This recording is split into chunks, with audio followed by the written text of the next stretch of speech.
Hello, Governor. Thank you for taking my question. I'm in the Retirement Investment Communication Department. And I have a question.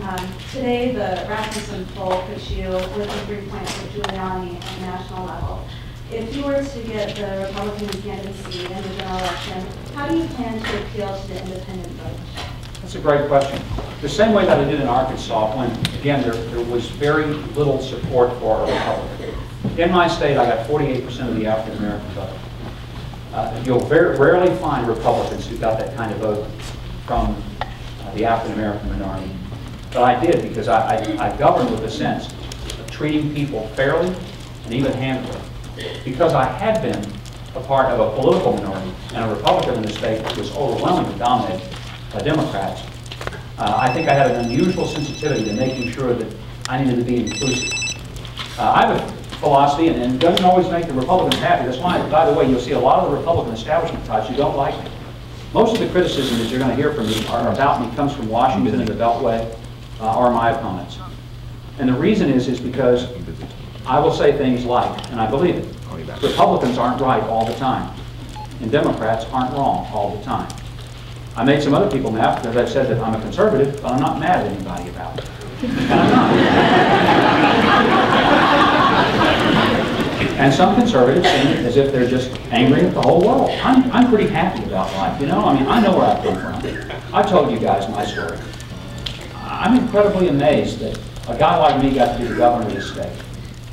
And a guy like me is now running, even credibly, to become president of the United States. So rather than say, boy, there's a lot wrong with this world, I look and say, there's a lot right in a country where a kid like me can grow up and run for president. And I'm running for everybody out there who grew up like I did and who still want to believe the American dream's alive.